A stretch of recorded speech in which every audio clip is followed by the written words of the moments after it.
Guys, you're not gonna believe the surprise that I have. Isn't this awesome? Hopefully he hangs out here the whole time, because I feel like we could all use a mood booster after what happened. We're not gonna talk about it. That was the worst Taco Tuesday of my life. If you notice the set's a bit different, it's because I'm A, sitting closer to the camera, and B, I got a beanbag here in the background. Okay, we're sitting on a giant beanbag in case my dog didn't let you know that. Do you see how sometimes when I look like this way, there's like a shadow here? Does anyone that's good with lighting know why? If I were to do this, bring my light, would it make it stop? My lighting situation needs fixed, doesn't it? This is the best I can do right now. Anyway, I wanted to make a video on what it's like to grow up neurodivergent with a narcissistic parent and going undiagnosed your whole life. I didn't realize that I had autism and ADHD until I was 24. And teachers tried to tell my mom, but she wouldn't listen. And I wanted to talk about what it was like displaying these symptoms of autism, of neurodivergence, and the other children picking up on it, but me not understanding why I couldn't fit in. Why would kids not want to hang out with me? Why could some kids make a joke, and if I try to make a joke that's similar, I come off mean, or I do it wrong? Why would I go up to a group of girls, and after I'm thinking that everything's going well, they'll exchange looks with each other and have this silent agreement or a silent acknowledgement that there's something off with me? That would happen so often. You guys know the stare. That whole thing. What kind of symptoms did I display from 0 to 5? I don't know much about that. My hair is bothering me again. I need to dye my roots again. I'm just really freaking lazy, and I also am too lazy to buy a toner. I've been walking around like Naruto, and I don't care, because he's awesome. He literally became Hokage someday. But I do know what my dad has told me about myself as a little kid, and here are some of the things that he noticed that are neurodivergent symptoms. The biggest thing that he noticed is I used to spin in circles a lot. I love to spin. I love my sit and spin, and when I outgrew the sit and spin, that was a devastating day, and they don't make those for adults. Actually, they do. They're like $90, but they have sit and spins that can hold up to 200 pounds, so that would fit me. So I guess they do make them for adults. But I love to spin. I would purposely make myself dizzy. I would sit. I love spinny chairs because I love to stim on them. I love to spin in circles, and it used to make my mom so mad because she's like, you're gonna ruin my chair. Bro, it's meant to spin for a reason. I'm not gonna not use the best feature that the chair has. And then another big thing that my parents noticed is how shy I was, okay? My mom used to babysit kids, and I know I went to some Catholic daycare, which was a pain in the cooch itself. And I know I went to Head Start because my mom worked there for a bit, so I was around other kids, but I would not interact with them like normal. I have a memory of being like 4 years old, and my mom had to stop at the Head Start and check in on the kitchen because she was in charge of the cafeteria there, and she had to stop by and check in and make sure that the new hire was doing okay. I don't know. So she took me to the play area to hang out with the other kids that were at daycare that day, and I remember her walking me in there and letting go of my arm and being like, okay, just go play for 20 minutes, I'll be right back. I have a conscious memory of standing there frozen in the middle of this room looking around as all the children were playing because I so badly wanted to do something, but I was too shy, too afraid to go up to any of the toys. I remember there was a ball pit, and I wanted to go play in the ball pit, but there were 2 other kids there, and I thought because there were 2 other kids, I can't go up there. I can't go up to them. I remember I was standing there, and none of the teachers that were watching the kids, none of the daycare instructors did anything. I remember the daycare instructor like looking at me, peeping that I was just standing there and like looking at the kids but not interacting with them, but she didn't do anything. She didn't come up and get on my level and say, hey hon, like, let me introduce you to some of the kids, or here, why don't you come play with this? No, she just watched me like, what is that little doofus doing? So I ended up feeling more uncomfortable after a while, standing out there like not doing anything, not moving. So I finally made myself go towards the ball pit, and I remembered climbing into it and just starting to play when my mom came back to get me. So I'm like, oh dang, like I wish I had the courage to play 10 minutes ago, because now I just wasted all of my time. Another example of this that I have is when I was in kindergarten, and I remember I had to stay late before I could go to the second recess of the day, and the second recess was like 10 or 15 minutes. It was not a long recess, but I had to finish up like a homework sheet or something with the teacher before I could go to the recess. And when I finished up my homework sheet, 5 minutes after everyone left, the teacher said, you can either wait here or you can go enjoy the 10 minutes of recess. And I said, well, I guess I'll go enjoy the 10 minutes. And she said, okay, well, you can go ahead and walk yourself there because you know the way. My kindergarten class was on the second floor, and the way to the playground that we would go was in the basement. So I went down to the first floor and then down another set of stairs and down a dark hallway, and there is a door at the end of the dark hallway past some classrooms, other kindergarten classrooms, that led out to the playground. So I go all the way there confidently, and I get to the playground door and I freeze, okay?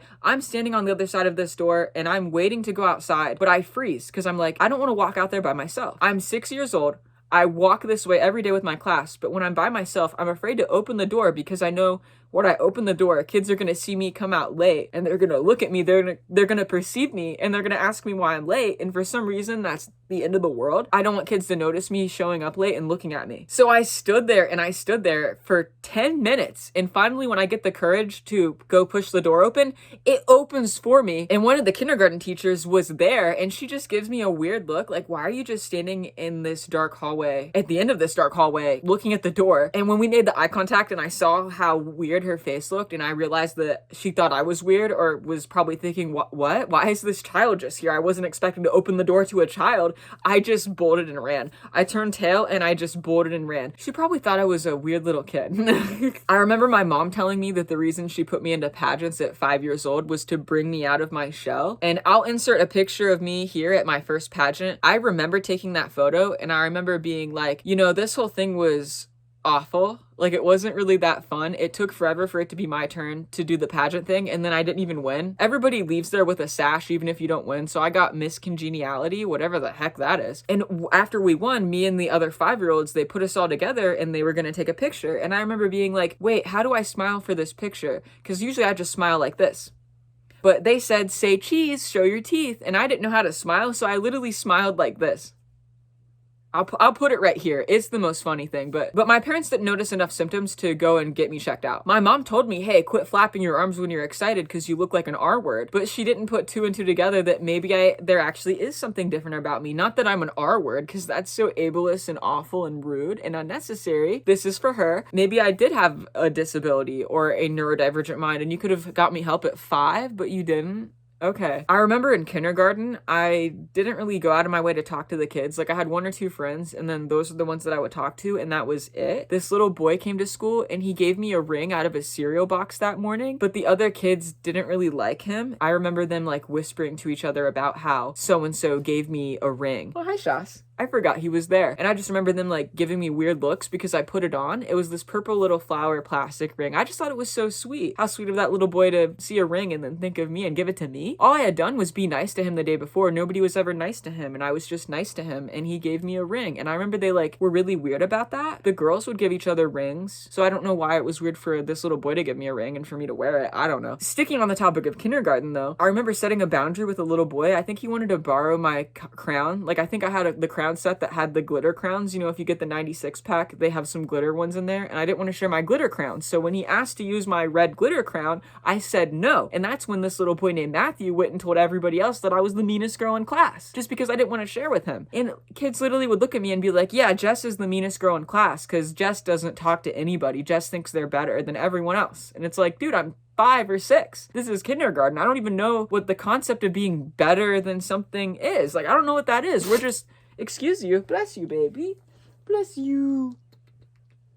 I didn't know what in the coconut tree they were talking about. That's when I started to realize that other kids took it as a negative thing, as a slight, that I was so quiet, because all of the other kids were always really talkative. The ones that were neurotypical, they were really talkative and chattery and social, but me, you had to pull me out of my shell. You had to kind of force me to talk to you, and I wouldn't really say much until I got comfortable with you. And I've learned as I got older that people look at that as A, you're weird, B, you're stuck up and a bitch, or C, you're backwards, which is a word for they think you're intellectually disabled, intellectually slow, which I've been called that before. I'm none of those things. I'm just not a talkative person. I'm an introvert and I have a limited amount of social battery, and I'm not going to waste it on some loser boy at school that's telling everybody that I'm the meanest girl just because I wouldn't let him use my crown. It was so weird that when I set boundaries, it wasn't okay. I was a bad kid. I was causing a disruption. But if another kid sets a boundary and they don't want to share, they don't want to go play on that piece of equipment, it's not a big deal. It's okay. It's a boundary. But if I do it, I'm being emotional, I'm being sensitive, I'm being weird. What in the double standard? And then there's the whole facet of me at school. It was hard for me to pay attention. I always noticed that my brain was different than other people's. Susie could just look at the piece of paper one time and know it. I had to read that piece of paper 100 times and I still would only know 20% of it. I would have to memorize everything. I would make flashcards for everything and I would memorize it, take the test, and then forget it. I cannot make information that I'm not interested in commit to my long-term memory. It's just not happening, babes. And that was horrible in school. And I first noticed that in 9th grade when I studied for 4 days, 2 hours a night for this test. That is 8 hours of studying.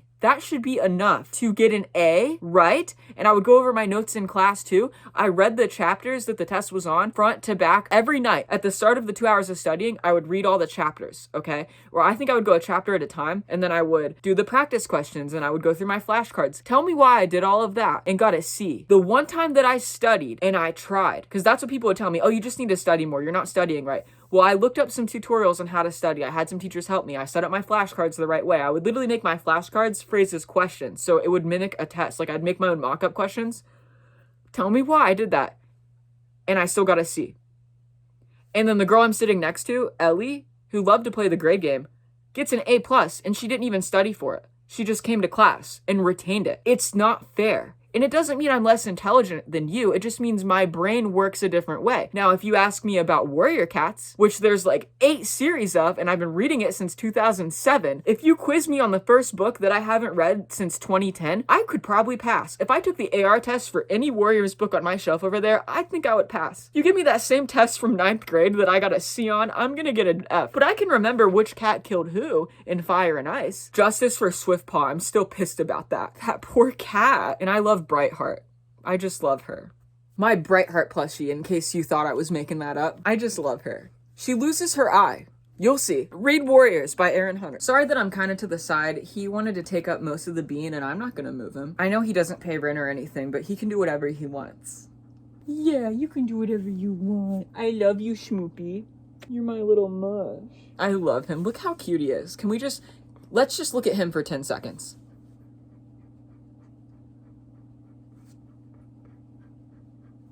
Sorry, I should look, not touch the art.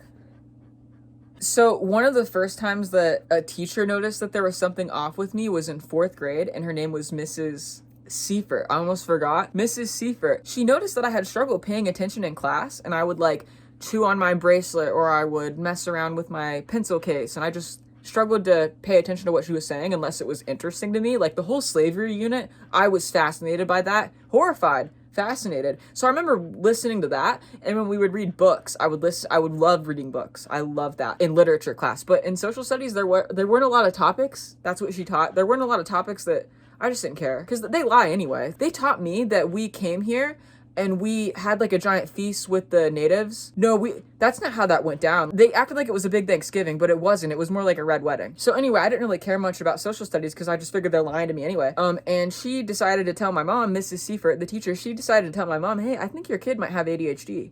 And my mom was like in denial, like, there's something wrong with my kid. I don't know what you mean. No, she really has problems paying attention in my class. And my mom got mad at me at first. She's like, you need to pay attention in that class because your teacher thinks you're an R word. So I would try to pay attention, but I guess I didn't do it enough. I didn't pay attention well enough because my mom got pulled aside at the parent-teacher conference. I think your kid has ADHD. You should really get her checked out. And my mom finally went to get me checked out. And the teacher literally told her there's this drug called Focus that some kids are on in my class. I don't know. It's better than taking like Adderall, which is literally meth in a pill. You should try this Focus syrup drug thing. And so my mom took me to the doctor just to get this Focus. And I don't know what it is. I'll have to look it up. I'll put it right here if I can find information about it. But it tasted like a cranberry. Like it was a cranberry flavor. I don't know. I only took it for like 2 days. But I just remember going back to school and telling Mrs. Seifert, hey, I took Focus today. And she's like, oh, that's great. I probably needed the meth in a pill. The Focus didn't do anything, and my mom, she took me off of it. Now, to go back a little bit, because I kind of forgot about this. When I was in 1st grade, I was actually put in one of the special classes. I was put in one of the classes where my classmates would do like an activity, and then me and a few other kids in my class, we would go down to the basement level with a teacher or some type of counselor, and we would practice things that we weren't doing very well on. And it wasn't just that. I wasn't there because I couldn't do the things we were doing. The other kids were there because they were struggling on material. I was there because I wasn't talking. In 1st grade, the very first day, I went to the same exact seat that my mom helped me practice sitting at the big kid desk. We came like a week before 1st grade, and I got to go meet my teacher and sit in the big kid desk. And the exact seat by the door that my mom helped me practice sitting in, that's where I sat because I didn't feel confident going anywhere else. And I just wouldn't talk to the other kids or interact. The teacher could see that there was something different about me. So she put me in that class to help me come out of my shell, to help me with my speech, to help me gain confidence, to kind of see what was wrong. And my mom found out about that class after a few weeks of me going, and she threw a fit. I told her that I liked that class, but then my mom said, you don't want to go to that class because the other kids are seeing that you're going to that class, and they're seeing the other kids that you go with, and they're obviously R-words. Now, yes, both of those kids, they have brains like me, brains that don't retain information, that you have to go over it and over it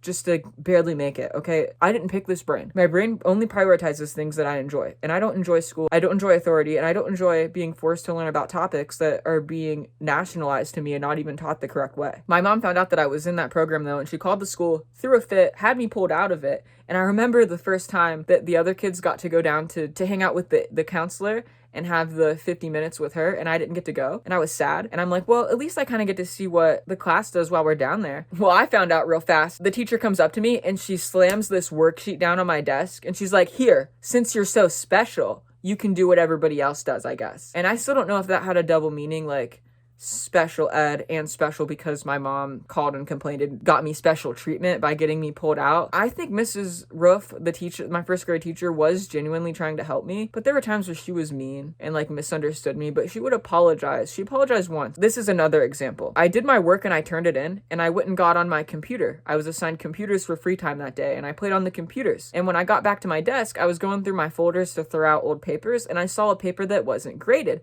So I pulled it out and I raised my hand and I said, Mrs. Roof, was I supposed to turn this in? And it was only half finished. And Mrs. Roof confused that piece of paper for the homework of that day. And she thought that I didn't do my work and went and played on the computer. So she yelled at me in front of everyone and made me go flip my card. And if you have to flip your card, that means you don't get a sticker that day, and everyone can see that you have a yellow card, that you are in trouble. There's different colors. Like if you keep getting in trouble, you keep flipping your card, and the worse the color, the worse happens to you. The first card flip is a warning, and it was yellow. The second card flip is pink, and it was a timeout. The third card flip was green, and it's the office, and we call your parents. I don't remember if those were the exact colors. It might have been green, yellow, red. I don't know. I knew in my heart that I did the work and I turned it in, but she was so mean and so sure of herself that I had done what she said, that I didn't do the work and I went and played. I didn't bother to defend myself. Okay, I'll go flip my card. I know my paper is turned in. She'll realize eventually when she goes to grade it. And that's exactly what happened after lunch. She's sitting there, she's grading papers, and she finds mine. And she looks up, and I saw her look up because I was waiting the whole day. Because I know when she grades them, I was waiting the whole day. She looks up at me, we make eye contact, and she looked really horrified. And she actually did the right thing and came up to me and said, Jess, you can go turn your card back around. I'm really sorry. I just found your paper. And that's when I said, yeah, I know, I turned it in. I was just asking you if this other paper I had, if I was supposed to finish it. And I guess it was just practice. But yeah, that's why you shouldn't be so quick to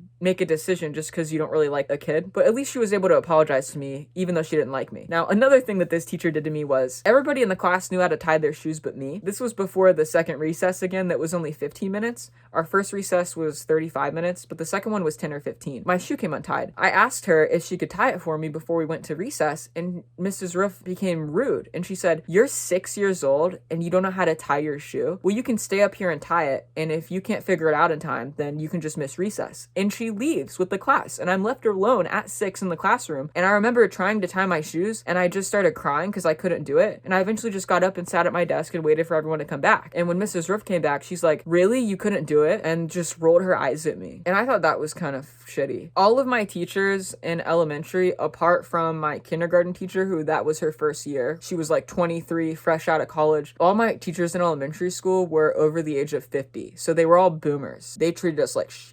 But that's a story for another time. I think I've talked about a few of them. Those are times where the teachers noticed something. But again, my mom refused to get me any aid because she didn't want me to be neurodivergent, because she looked down on that. She thought other people would look down on us. Look down on me. Well, they already did. They already thought I was weird and different, and it would have made it a lot easier for me to understand why they thought that, so I could learn to love myself and not hate myself, because I hated myself for a long time. There's something about me that's different and other people don't like it, and no matter how hard I try, no matter how perfectly I try to communicate, I always do it wrong. I always accidentally hurt their feelings. I'm too blunt, I'm too forward, I'm too honest, I don't sugarcoat it the right way. I will literally go back and fix messages of mine, try to make them be like, oh, this sounds harsh, let me delete it and make it nicer, let me take this word out and replace it with this one, and people will still say that I was mean when I'm just trying to set a boundary. So it's like, what is it about the way that I do things that pisses everyone off. I'm not trying to rub you wrong. I'm just trying to set boundaries and exist like everybody else. Damn it. Another big sign that I was neurodivergent is I'd have one friend at a time. I would take my time figuring out who is the safest person, and then I would pick them, and then I would become their friend, and then I'd be content. When they weren't there or sick, I'd be kind of sad, but I'd be like, single day. And I would just go swing on the swings at recess and eat lunch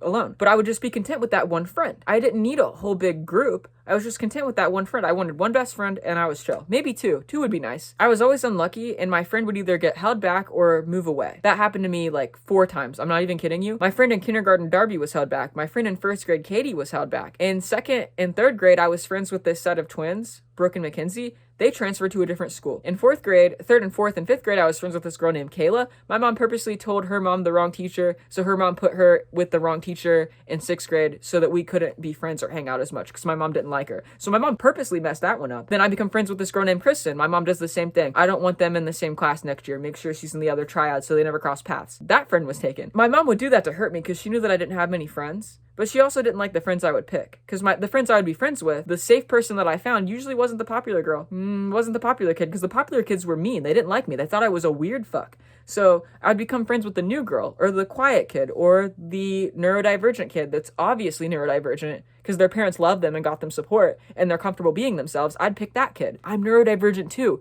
so we would get along. It's like I could find my fellow autistic people and ADHD people, my fellow ADHDers.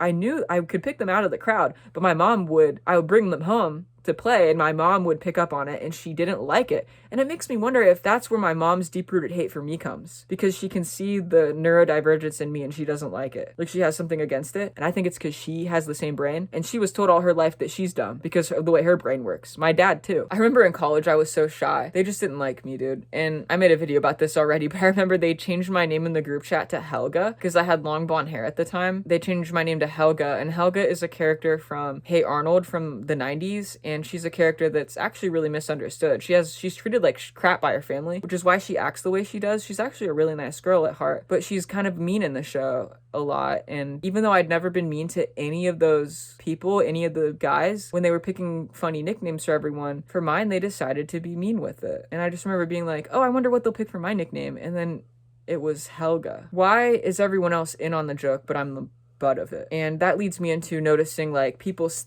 stares. People have literally told me, friends that I've had, one named Ellie literally said, we only became your friend because we felt sorry for you. And this is the same girl that I noticed do that look thing the first time. I remember we were sitting at track practice in 7th grade and we were waiting to do our stretches and we were talking about our running clothes. They were talking about how they just got new sports bras, and I was like, oh, I just got a new sports bra too. And I went to show them, but my finger slipped and I did that and it made this smacking noise. And so this is what it was like. Oh yeah, I actually have a new Nike sports bra too. And I did that, just like excited. And I got so excited that I slipped trying to show them the design. And Ellie and her friend look at each other like this. And that's when I knew I messed up somehow. And I go, oh, sorry, I didn't mean to do that. And they're just like, it's okay. I wasn't trying to. How is that so weird that you get so off put because I accidentally tried to show you something and it slipped? It could have been my shirt. Hey, look. Oops.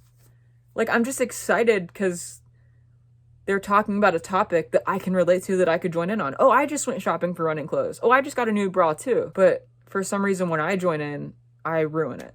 And now they think I'm weird. Another example was this girl, I got to know her, and she literally said, you know, Jess, I always thought you were super weird until I got to know you. That was another common one. Way to judge someone before you know them. I thought you're not supposed to judge a book by its cover. I had another girl tell me, when she transferred to our school to run there, because I was the top runner, she said, I'm really surprised you're not stuck up. Why would you think I'd be stuck up? Well, just because you're good. Because you were like the best here. I just thought you'd be full of yourself. And I'm like, how stereotypical and boring. I would never be so boring to be full of myself just because I'm good. I didn't even ask to be good. My mom made me be good at this. Like, I can't not be good or I lose my phone when I go home. Do you understand? They're like, no, I'm not full of myself. I don't even want to be here. I'd rather be average like you, actually. And I just remember always thinking, why am I not like a part of the team like everyone else? Like, I was a part of the team and people were nice to me, so nice. You know, I never had an issue with anyone, but I wasn't invited to the sleepovers.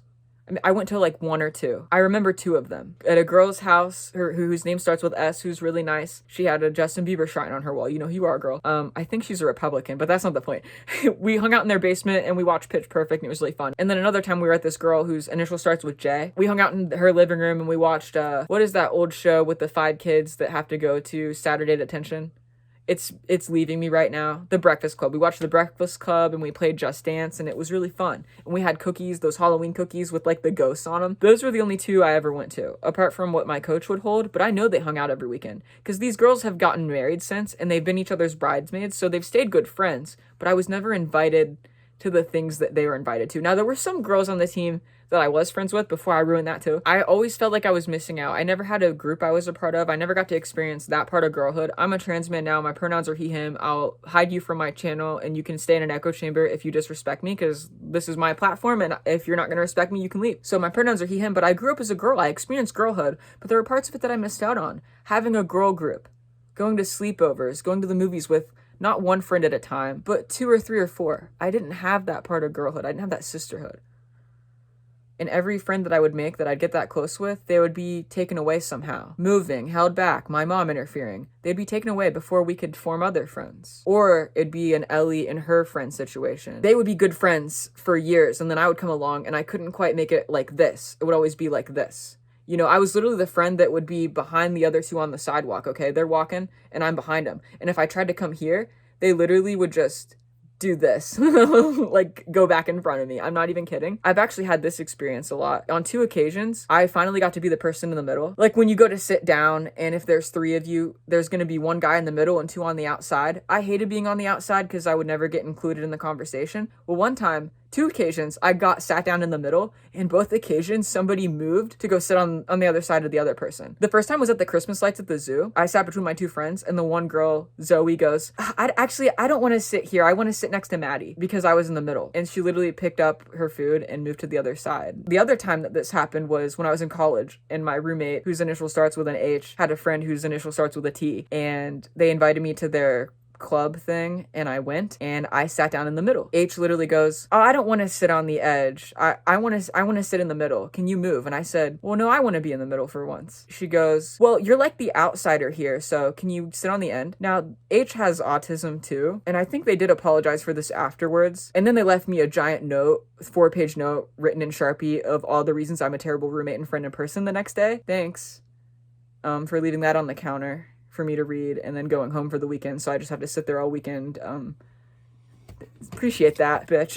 I'm just kidding. We're mutuals now on TikTok, and like it's okay, but ow, Jesus. Some of the things in the note were valid, but that is not the way you. Anyway, I'd be a hypocrite because I've done my delivery wrong all the time. So I was like, what do you mean I'm the outsider? And she goes, well, you are, because I've known T since we were in high school, and you've never even been to this club. This is our club, so you are the outsider of both groups, actually. And I just silently got up and I walked away.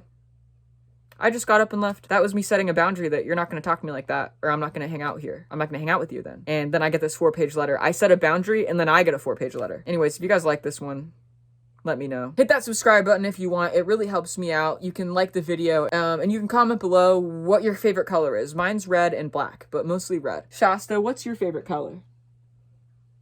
He says gray, because that's all he can see. Anyways, I hope you enjoyed this one. If not, I don't care. Bye!